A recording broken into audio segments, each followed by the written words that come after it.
रज़ा साहब वालों ये कहते हैं देखिए जी हमने अपनी जो फॉरेन पॉलिसी है वो दो बुनियादी नुकात पर सवार कर रखी है। अमेरिका की हमने ताबेदारी करनी है और इंडिया से जो है हमने दुश्मनी करनी है।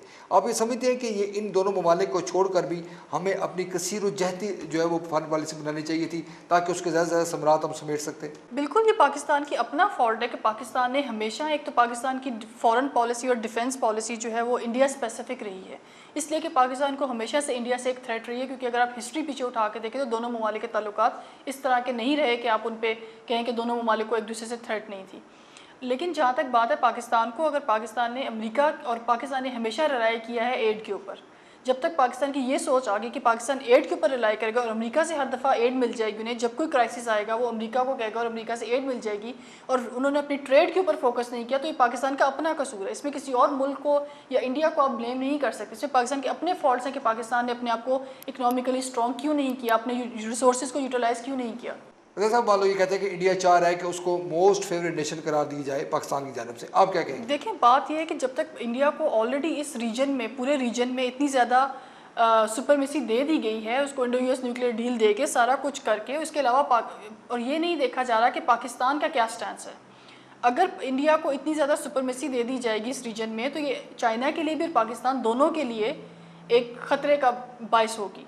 क्योंकि पाकिस्तान ये चाहता है कि अगर इंडिया के साथ ताल्लुकात अच्छे हों, पाकिस्तान ने तो इंडिया के साथ न्यूक्लियर सीबीएम्स के ऊपर भी बात की, और पाकिस्तान कन्वेंशनल सीबीएम्स भी चाहता है हिंदुस्तान के साथ, लेकिन हिंदुस्तान इस बात के ऊपर आने के लिए तैयार नहीं था।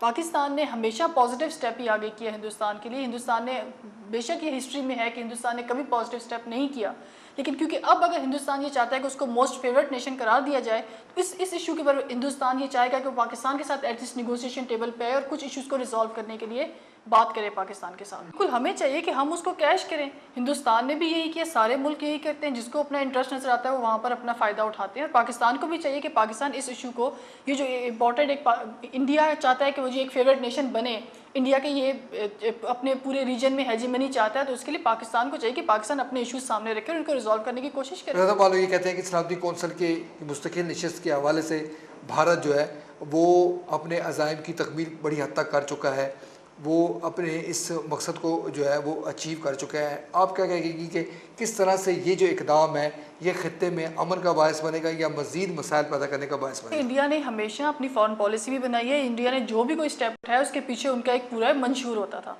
वो एक होमवर्क करके आते थे। पाकिस्तान की तरह नहीं है कि पाकिस्तान ने जो इवेंट देखा उसमें पाकिस्तान ने देखा ये हालात बेहतर है तो हम ये कर लें।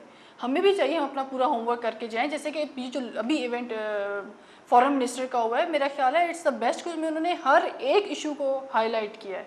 उसमें ह्यूमैनिटेरियन इश्यूज़ को भी लिया है उन्होंने, काउंटर टेररिज्म को भी लिया है, ट्रेड को भी लिया है, इकोनॉमिक्स को भी लिया है, इवन नारकोटिक्स को भी लिया है, और ये जो Siachen, sir creek, even Jammu and Kashmir, सारे इश्यूज़ को उन्होंने हाईलाइट किया। और उन्होंने कहा जब तक ये इश्यूज़ नहीं होंगे, और हम ये भी नहीं चाहते कि पाकिस्तान को हिंदुस्तान के मुकाबले में इन्फीरियर ट्रीट किया जाए, जब तक ये सारी बातें पाकिस्तान नहीं करेगा, अगर हिंदुस्तान अपने मकासद के लिए पाकिस्तान से अच्छे ताल्लुकात करे तो पाकिस्तान के पास मौका है कि पाकिस्तान इस चीज़ को कैश करे, अपने सारे ताल्लुकात अपनी टर्म्स एंड कंडीशंस के ऊपर उनके साथ रिजॉल्व करने की कोशिश करे। साहब बाल यही कहते हैं कि जी इंटरनल तौर पर पाकिस्तान कमज़ोर है। जब आप इंटरनल तौर पर कमज़ोर होंगे तो कैसे आप मजबूत फॉरेन पॉलिसी दे सकते हैं? देखिए, वो बात आपकी ठीक है। इस तरह के हालात तो हिंदुस्तान के अंदर भी, उनमें भी कई पार्टीज़ हैं, उनके इतने इख्तलाफात रहे हैं, लेकिन इस चीज़ का ये मकसद नहीं है कि आप अपने आप को ये दुनिया के आगे ये कहना शुरू कर जी पाकिस्तान के इंटरनल क्राइसिस बहुत ज़्यादा इसलिए पाकिस्तान ये काम नहीं कर सकता, पाकिस्तान ये कॉम्प्रोमाइज़ कर देगा, कश्मीर कॉम्प्रोमाइज़ कर देगा, सर क्रीक और सियाचिन के ऊपर कॉम्प्रोमाइज़ कर देगा।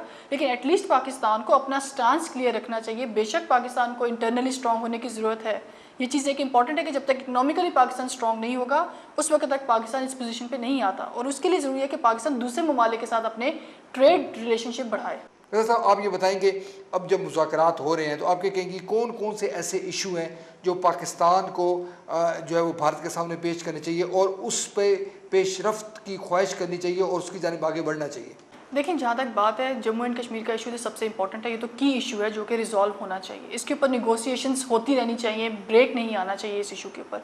और सियाचिन और सर क्रीक की जहाँ तक बात है, ये इश्यूज़ भी अबाउट टू रिजॉल्व हैं, जहाँ तक मतलब कंप्लीट होने लगे हैं, लेकिन उसके ऊपर भी कोई ना कोई आके हमेशा कोई ना कोई डेडलॉक लग जाता है, कोई ऐसा इवेंट हो जाता है जिस पे दोनों ममालिक के दरमियान ताल्लुकात ब्रेक हो जाते हैं। लेकिन एक चीज़ जो मैं हाईलाइट करना चाहूँगी, दोनों ममालिक के दरमियान वो आर्म्स कंट्रोल के ऊपर दोनों ममालिक को एटलीस्ट एग्रीमेंट करना चाहिए अपने वॉरहेड्स को लिमिट करने के लिए।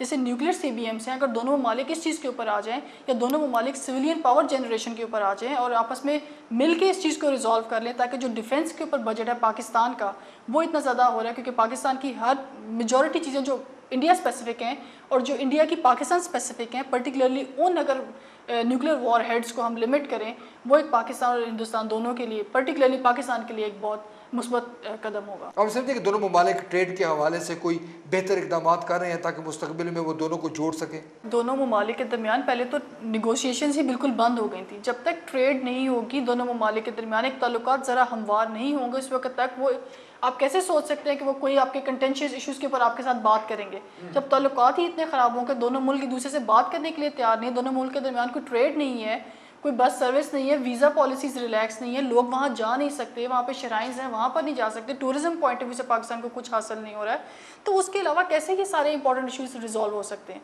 मेरा ख्याल है जब तक ये बहुत पॉजिटिव स्टेप है कि पीपल टू पीपल कॉन्टैक्ट और ट्रेड एग्रीमेंट इंडिया के साथ जब तक बहाल नहीं होंगे, हम मेन इश्यूज़ को रिजॉल्व नहीं कर सकते। रज़ा साहब, आखिरी सवाल है, आप क्या समझती हैं कि पाकिस्तान और भारत के जो अभी मुज़ाकरात शुरू हुए हैं, जो वज़ीर ख़ारजा हिना रब्बानी खर के दौरे के बाद जब शुरू हुए हैं, तो ये आगे बढ़ते रहेंगे कि कोई नाखुशगवार वाक़या फिर दोबारा ऐसा हो जाएगा कि भारत जो है वो पाकिस्तान से मुज़ाकरात करने से इनकार कर देगा?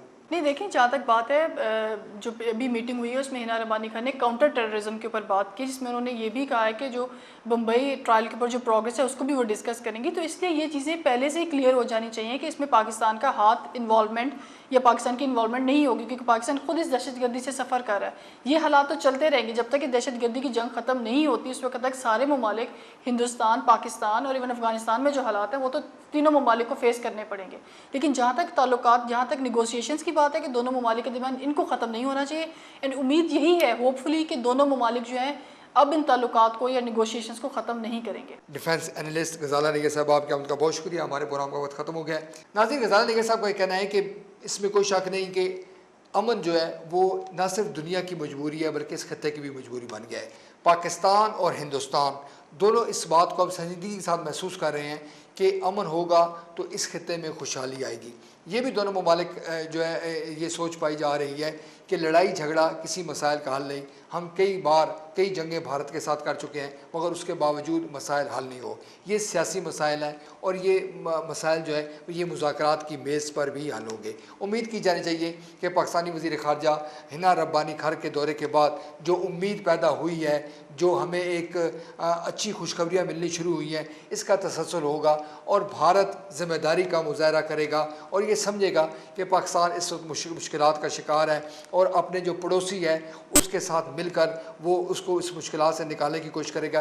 दूसरी तरफ हमें ये भी देखना होगा कि जो पाकिस्तान की जो सियासी क़यादत है, जो पाकिस्तान के जो लोग हैं, वो किस हद तक अमन की ख्वाहिश रखते हैं और वो किस हद तक हुकूमत को प्रेशराइज़ करते हैं कि वो मजबूर हो कि वो भारत के साथ लड़ाई झगड़ा या तनाज़े की बजाय पुरअमन तौर पर मसाइल हल करने में आगे बढ़े। इसी के साथ अपने मेज़बान ज़हीरुद्दीन बाबर को इस्लामाबाद से इजाज़त दीजिए। अल्लाह हाफ़िज़।